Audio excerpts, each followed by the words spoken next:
نحمده ونصلي على رسوله الكريم اللهم صل على سيدنا ومولانا محمد النبي الأمي وعلى آله وأصحابه وبارك وسلم۔ میرے معزز خواتین و حضرات، سورۃ توبہ کا درس جاری ہے۔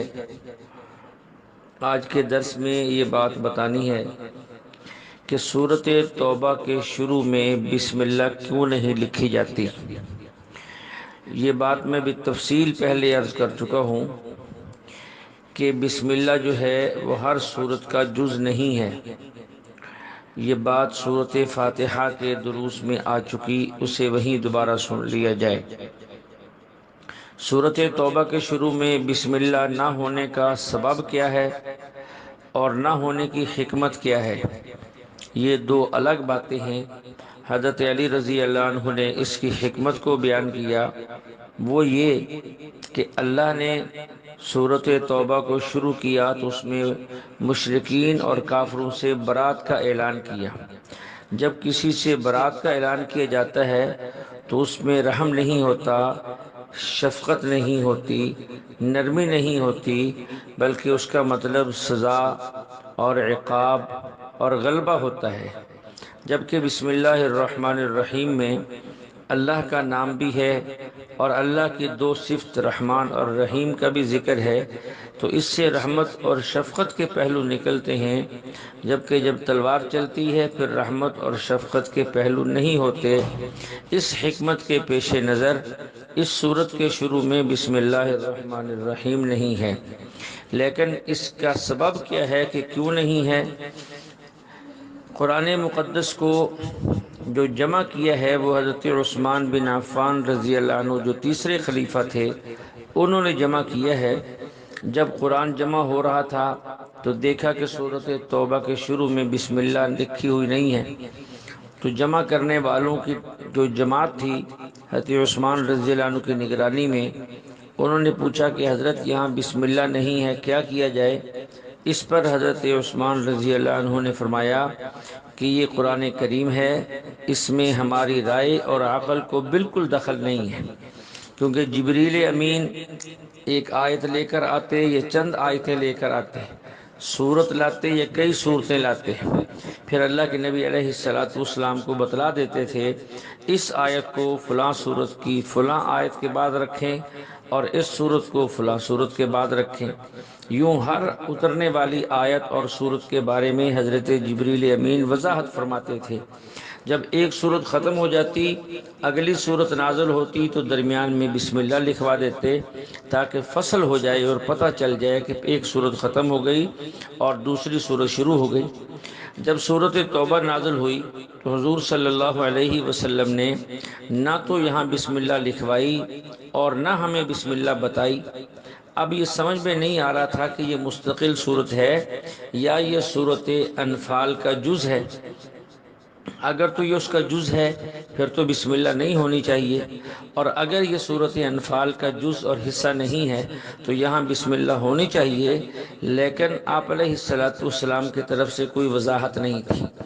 دوسری بات، حضرت عثمان رضی اللہ عنہ نے جب قرآن کو ترتیب دیا تو اس میں سورۃ فاتحہ کے علاوہ بڑی صورتیں جن کی آیات 100 سے زائد تھیں انہیں پہلے لائے، اور پھر اس کے بعد ان صورتوں کو لائے جن کی آیتیں 100 کے قریب تھیں، پھر اس کے بعد ان صورتوں کو لائے جن کی آیات 100 سے کم تھیں، اور پھر آخر کے اندر جو ہے وہ مفصلات لائے جن کے بارے میں حضرت عمر رضی اللہ عنہ کا فرمان ہے کہ طوال مفصل ظہر عصر کی نماز میں پڑھی جائیں، اوساط مفصل یہ عشاء اور عصر کی نماز میں پڑھی جائیں،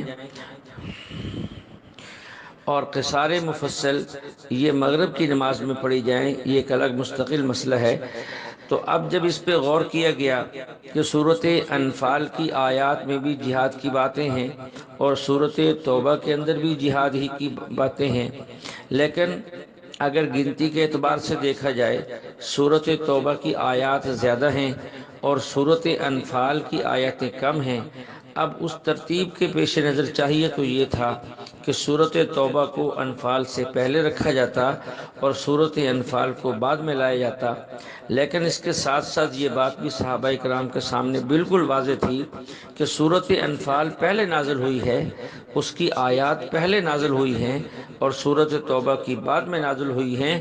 اب یہ بات واضح ہو گئی کہ اس کے اندر اپنی سوچ کو، اپنی رائے کو، اپنے قیاس کو کوئی دخل نہیں ہے، اس لیے پہلے سورۃ انفال کو رکھا گیا اور اس کے بعد جو ہے پھر سورۃ توبہ کو رکھا گیا، تاکہ بات واضح ہو جائے کہ سورۃ انفال پہلے نازل ہوئی اور سورۃ توبہ بعد میں نازل ہوئی، لیکن درمیان میں بسم اللہ نہیں لکھی گئی، تاکہ یہ بات واضح ہو جائے کہ اگر تو یہ اس کا جز ہے تو بھی ٹھیک ہے، اور درمیان میں خالی جگہ چھوڑ دی گئی بسم اللہ کی جگہ پر، جس سے یہ بھی واضح ہو جائے کہ اگر یہ اس کا جز نہیں ہے تو یہ الگ صورت ہے۔ یہ ہے اس یہاں بسم اللہ نہ لکھنے کا سبب۔ دوسری بات، سورۃ توبہ کے شروع میں بسم اللہ پڑھنے کا مسئلہ کیا ہے، اس میں 3 باتیں پیش نظر ہیں۔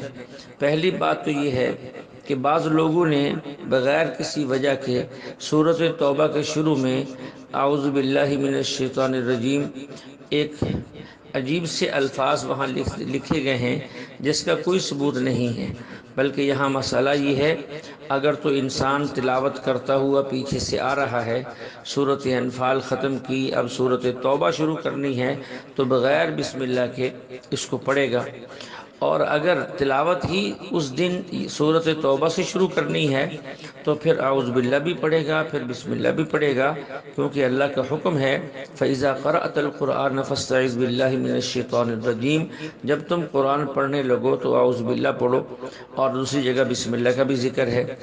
اور اس کے پڑھنے کے 2 طریقے ہیں کہ سورۃ انفال کی آخری آیت کو اس سے ملا دیا جائے، یہ بھی ٹھیک ہے، یا اس آیت پر وقف کر کے سورت کو الگ سے شروع کی جائے، اس طرح بھی ٹھیک ہے۔ مثال کے طور پہ یوں سمجھے، آخری آیت شیء علیم براءۃ من اللہ ورسولہ، یوں بھی ٹھیک ہے، یا وہاں وقف کرنے کے بعد براءۃ من اللہ ورسولہ، یوں بھی ٹھیک ہے، دونوں طرح اس کو پڑھا جا سکتا ہے، لیکن وہ جو سائڈ پہ اضافی دعا بعض قرآن پاک میں لکھ دی گئی ہے اس کا کوئی ثبوت نہیں ہے۔ یہاں ایک بات اسی آیت کے ساتھ یہ لکھی فَإِن تَابُوا وَأَقَامُوا الصَّلَاةَ وَآتَوُا الزَّكَاةَ فَإِخْوَانُكُمْ فِي الدِّينِ، کہ اگر یہ لوگ توبہ کر لیں اور نماز قائم کریں، زکوٰۃ دیتے رہیں تو یہ تمہارے بھائی ہیں دین میں۔ دیکھو عجیب بات سمجھے کہ مشرکین کو سے اگر لڑائی ہے، کافروں سے ہماری لڑائی ہے، یہ اس وقت تک ہے جب تک وہ کلمہ نہیں پڑھتے، توبہ نہیں کرتے، نماز کی پابندی نہیں کرتے، زکوٰۃ نہیں دیتے، جب تک یہ نہیں کرتے تو وہ تمہارے دشمن ہیں، اور جب یہ کرنے لگ جائیں تو پھر دشمنی ختم، پھر وہ تمہارے بھائی ہیں، اب ان سے لڑنے کی اجازت نہیں ہے۔ اس سے یہ بات واضح ہو گئی کہ مسلمان کسی بھی کافر قوم سے اپنی ذاتیات کی بنیاد پہ نہیں لڑتا، بلکہ نظریات کی بنیاد پہ لڑتا ہے، اور اصل نظریہ ہے، ذاتیات کچھ نہیں ہے۔ اس سے ایک اور مسئلہ بھی سمجھیں، درمیان میں حضور علیہ السلام کی وفات ہو گئی، حضرت ابوبکر صدیق رضی اللہ عنہ پہلے خلیفہ بنائے گئے، تو ہر طرف سے فتنوں نے سر اٹھایا، کافروں نے بھی حملہ کی سوچ لی، اور ادھر سے اندر سے بھی کچھ لوگوں نے بہت سے مسائل کھڑے کر دیے، تو کچھ لوگوں نے زکوٰۃ دینے سے انکار کر دیا۔ حضرت ابوبکر صدیق رضی اللہ عنہ نے اسی آیت سے استدلال کیا کہ اگر وہ لوگ توبہ کر لیں، نماز پڑھیں، زکوٰۃ دیں تو پھر نہیں لڑنا، اب چونکہ یہ زکوٰۃ دینے سے منکر ہو گئے ہیں اس لیے اب ان سے جہاد ہوگا۔ یہاں ایک بات سمجھیں، حضرت ابوبکر صدیق رضی اللہ عنہ کن سے لڑ رہے ہیں؟ قتال کن سے؟ منکرین زکوٰۃ سے نہیں، بلکہ مانعین زکوٰۃ سے ہے۔ انکار کا معنی اور ہوتا ہے، منع کا معنی اور ہوتا ہے۔ انکار کا معنی ہوتا ہے کہ میں زکوٰۃ کو مانتا ہی نہیں، اور منع کا معنی ہے کہ میں زکوٰۃ کو مانتا ہوں لیکن آپ کو نہیں دوں گا۔ جتنے بھی دنیا کے اندر باطل فرقے اٹھتے ہیں تو وہ اپنی دلیل قرآن ہی سے نکالتے ہیں، اور پھر معنی اور مطلب اپنی مرضی کا بیان کرتے ہیں۔ اسی طرح مانعین زکوٰۃ نے بھی کہا کہ ہمارے پاس اس بات کی دلیل ہے، وہ کیا ہے؟ قرآن پاک میں ہے خذ من اموالہم صدقۃ تطہرہم، اے نبی آپ ان سے زکوٰۃ لیں اور ان کو پاک کریں۔ کہنے لگے یہ حکم اللہ کے نبی کو تھا اس لیے ہم زکوٰۃ دیتے تھے، تو یہ حکم آپ کو نہیں ہے لہٰذا ہم آپ کو زکوٰۃ نہیں دیں گے۔ حضرت ابوبکر صدیق رضی اللہ عنہ نے فرمایا، وہ بات بھی توجہ کے قابل ہے، فرمایا کہ جو کام اللہ کے نبی نے کیا صدیق وہ ضرور کرے گا، اس لیے کہ میں اللہ کے نبی کا جانشین ہوں۔ اور غصے کے اندر یہاں تک ارشاد فرمایا، واللہ لو منعونی عقالا كانوا يؤدونه الى رسول اللہ صلی اللہ علیہ وسلم لقاتلتهم على منعه، اگر تم ایک رسی جو زکوٰۃ میں اللہ کے نبی کو دیا کرتے تھے آج اگر تم نے وہ نہ دی، صدیق تب بھی تمہارے ساتھ جہاد کرے گا، قتال کرے گا، تمہاری گردنیں اڑا کے رکھ دے گا۔ حضرت ابوبکر صدیق رضی اللہ عنہ یہاں کھڑے ہوئے ہیں، حضرت عمر فاروق رضی اللہ عنہ جیسا بندہ وہ بھی کہہ رہا کہ اے ابو بکر یہاں بڑے بڑے فتنے ہیں، اس لیے آپ ان ایسے لوگوں کو تھوڑا سا چھوڑ دیں، ان سے بعد میں نمٹیں گے، اور جو ہے فی الحال جو ہے وہ دوسروں سے نمٹ لیے جائے۔ حضرت ابوبکر صدیق رضی اللہ عنہ نے حضرت عمر کی بات سن کر یہ فرمایا، اے عمر اجبار فی الجاہلیہ وخوار فی الاسلام، جب کفر میں پڑھتے تو بڑے بہادر تھے، مسلمان ہو گئے تو بزدل ہو گئے ہو۔ حضرت صدیق اکبر نے یہ بھی فرمایا، اینقص الدین وانا حی، دین میں کمی آ جائے ابو بکر زندہ رہے، یہ دو باتیں جمع نہیں ہو سکتی۔ اہل علم نے لکھا ہے کہ حضور علیہ السلام کے بعد صدیق اکبر اس مقام پر کھڑے تھے جس مقام پر نبی کھڑا ہوتا ہے، پوری امت مخالف ہے پھر بھی بندہ حق بیان کرے، یہ نبی کی شان ہے۔ حضرت عمر جیسا صحابی بھی کہہ رہا ہے ابو بکر کچھ خیال کریں، کچھ نرمی کریں، کس سے لڑیں گے، ان کو فی الحال چھوڑ دیں، ابھی جو ہے کافروں سے مقابلہ کریں۔ لیکن ابو بکر صدیق رضی اللہ عنہ ڈٹ گئے کہ ان سے بھی مقابلہ ہوگا، لشکر اسامہ کو بھی روانہ کیا جائے گا، اور جو ہے دور سے آنے والے لوگوں سے بھی مقابلہ ہوگا، کسی کی پرواہ نہیں ہوگی، کسی راستے کو کچھ دیر کے لیے بھی ہم بند نہیں کر سکتے۔ ہمارے زمانے کے اندر بھی لوگوں کا یہی حال ہے، وہ کہتے ہیں مول صاحب کس سے لڑو گے، یہ فرقہ ہے، یہ اہل بدعت ہیں، یہ غیر مقلد ہیں، یہ مماتی ہیں، یہ فلاں ہیں، کس سے لڑو گے؟ تو بھائی ہم نے لڑنا نہیں ہے، ہمارے ذمہ حق بیان کرنا ہے، مدد اور نصرت اللہ کے ذمہ ہے۔ مسلمان کبھی بھی اپنی طاقت پر نہیں لڑتا، مسلمان جب بھی لڑتا ہے اللہ کے بھروسے پہ لڑتا ہے۔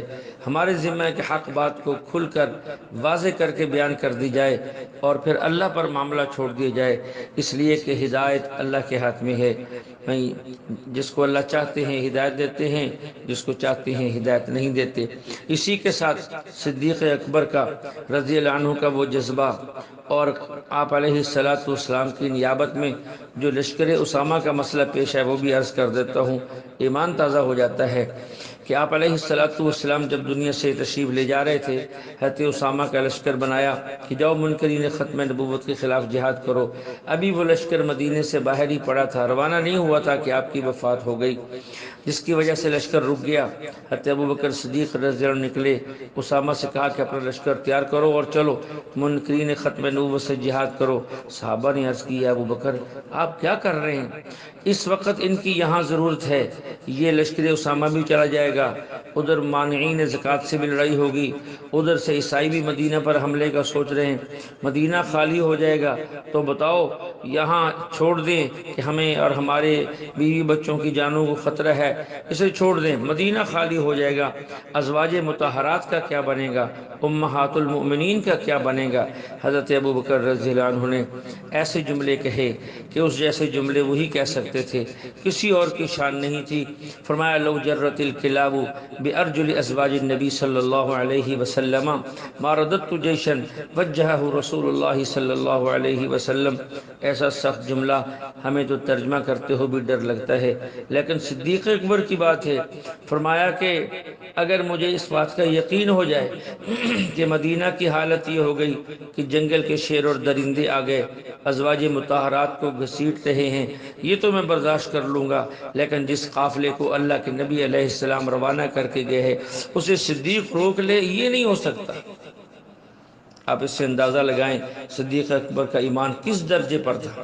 انسان تصور بھی نہیں کر سکتا، سوچ بھی نہیں سکتا کہ مدینہ خالی ہو جائے۔ تو حضرت ابوبکر صدیق اور صحابہ نے بھی پھر آپ سے اتفاق کیا، لشکر اسامہ بھی روانہ کیا گیا، مانعین کے خلاف بھی جماعتیں روانہ کی گئیں، اور بھی بہت کچھ۔ تو اس جذبے سے اور اس ہمت اور سے اللہ رب العزت نے مشرکین، یہودی اور عیسائیوں کے دل میں یہ بات ڈال دی، یہ خوف پیدا کر دیا کہ مسلمان عورتوں کے بارے میں بڑے غیرت مند ہوتے ہیں۔ اگر اتنے افراد یہ ہزاروں کے اعتبار سے باہر بھیج رہے ہیں تو مدینہ میں کتنے لوگ انہوں نے رکھے ہوں گے اپنے بیوی بچوں کی حفاظت کے لیے، اس لیے انہوں نے مدینہ پر حملے کا خیال ہی چھوڑ دیا۔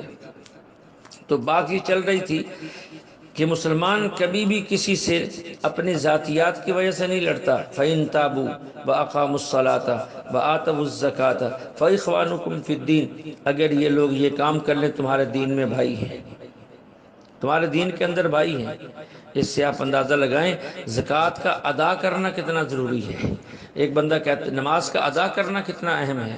ایک بندہ نماز کو مانتا ہے پڑھتا نہیں، زکوٰۃ کو مانتا ہے دیتا نہیں، یہ ایسے لوگ ہیں کہ صدیق اکبر رضی اللہ عنہ کے فتوے اور عمل کے مطابق تو ان سے جہاد فرض ہے۔ اس لیے اگر مسلمان آج نماز پڑھنا شروع کر دے تو ان کی ذلت ختم ہو جائے گی۔ اگر مسلمان اپنے مال کی زکوٰۃ اور عشر دینا شروع کر دے تو کوئی بھیک مانگنے والا، کوئی غریب ہمیں جو ہے وہ نظر نہیں آئے گا۔ ہر ایک کی ضرورت کے پورا ہونے کا اللہ نے مسلمانوں کے مال کے اندر جو ہے وہ بندوبست کر دیا ہے۔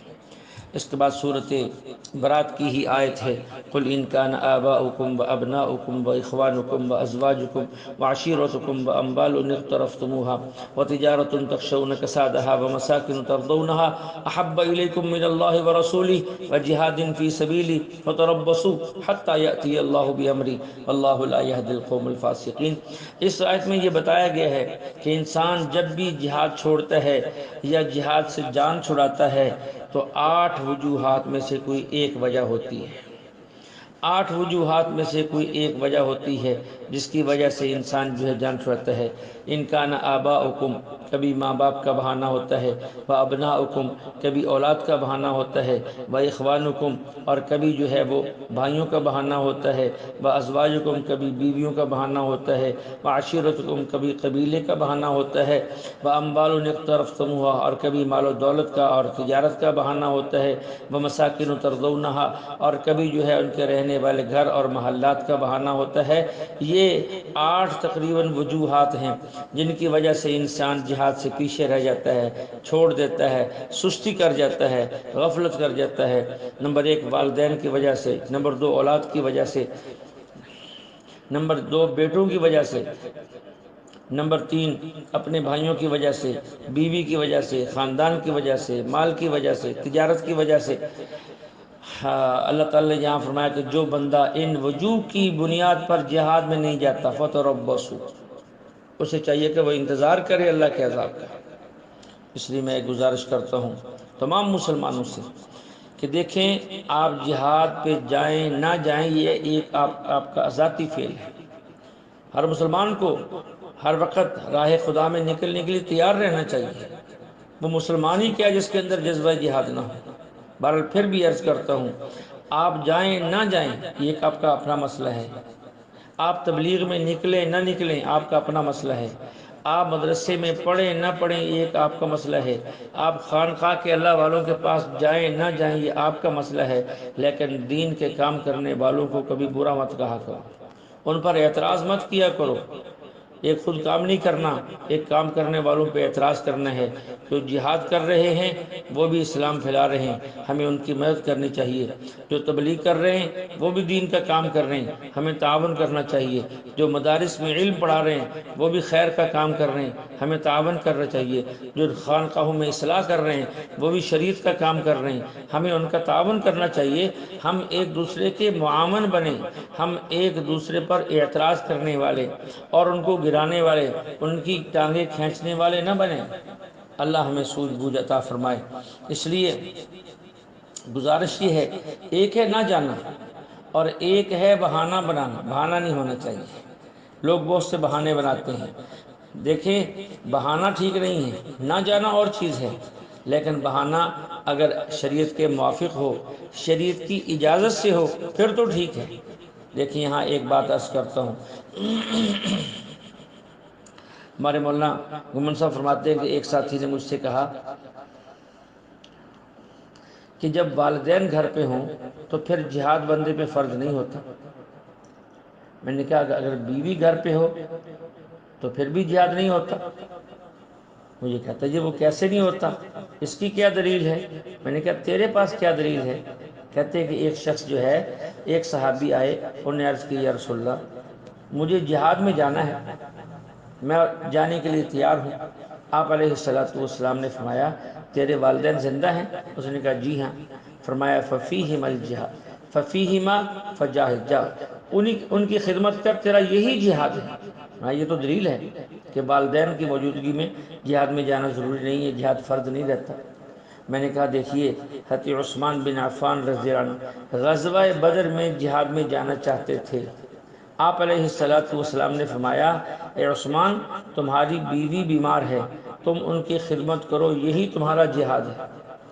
تو بیوی کی خدمت بھی جہاد بنا، والدین کی خدمت بھی جہاد بنا۔ اب وہ چپ ہو گیا، کہنے لگا جس کا مطلب کیا ہے؟ میں نے کہا مطلب یہ ہے اس دونوں مطلبوں کے اندر بڑا فرق ہے، اب اس کو ذرا سمجھو۔ ایک شخص یہاں سے یہ کہتا ہے کہ میں اللہ کے راستے میں چلہ لگانے کے لیے تیار ہوں، اس نے سامان تیار کیا، بستر باندھا، پیسے جیب میں ڈالے اور مرکز میں آ گیا، اور مرکز میں آ کر کہا امیر صاحب میں تیار ہو کے آ گیا ہوں، بستر یہ ہے، رقم جیب میں ہے، شناختی کارڈ میرے پاس ہے، لیکن ایک گزارش یہ ہے کہ میری ماں بیمار ہے، میرے والد صاحب بیمار ہیں، اگر آپ اجازت دے دیں تو میں گھر چلا جاؤں، ان کی خدمت کروں۔ اب امیر صاحب نے کہہ دیا کہ بیٹا تو گھر چلا جا، ان کی خدمت کر، تیرا یہی چلہ ہے، اب اس کو ثواب ملے گا۔ ایک بندہ گھر بیٹھ کر ہی کہے کہ میں نے چلہ پر نہیں جانا کیونکہ میری امی بیمار ہے، میں ان کی خدمت کروں گا، یہی میرا چلہ ہے۔ کوئی پوچھے کہ تمہاری امی کی خدمت کرنا کیسے چلہ ہوا؟ وہ کہے جی اس کا امی کی خدمت کرنا چلہ بنتا ہے تو میرا خدمت کرنا کیوں چلہ نہیں بنتا؟ تو ہم کہیں گے بھائی وہ تیار ہو کے جا چکا تھا، سارا سامان لے گیا تھا، پھر اس نے امیر صاحب کو اپنی کیفیت اور حالت بتائی، امیر صاحب نے اس کی واپسی کی تشکیل کی ہے، امیر صاحب نے جب اس کی واپسی کی تشکیل کر دی، خدمت کے لیے بھیج دیا، تو اب اس کا چلہ شمار ہوگا۔ اسی طرح صحابہ کرام تیار ہو کے آئے کہ ہم نے جہاد کے لیے جانا ہے، آپ علیہ السلام نے تشکیل کی کہ والدین کی خدمت کرو، آپ نے حضرت عثمان کی تشکیل کی کہ اپنی بیوی کا خیال رکھو۔ اب یہ نہیں گئے لیکن جہاد میں شریک رہے کیونکہ تشکیل ہو گئی، اللہ کے نبی علیہ السلام نے ان کو واپس بھیجا۔ اسی طرح جو ہے جب امیر تشکیل کرے گا تو پھر حکم اور ہوگا، جب گھر بیٹھے خود ہی ہم اپنی دلیل بنا لیں گے اور فیصلہ کر لیں گے پھر حکم اور ہوگا، پھر اجر نہیں ہوگا۔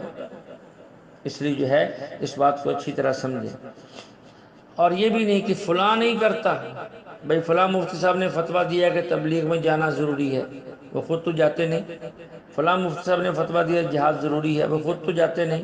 میرے دوستو وہ نہیں جاتے، ان کا کیا عذر ہے؟ ان کا کوئی عذر ہوگا، ہمیں میں کیوں نہیں جاتا، میرا کیا عذر ہے؟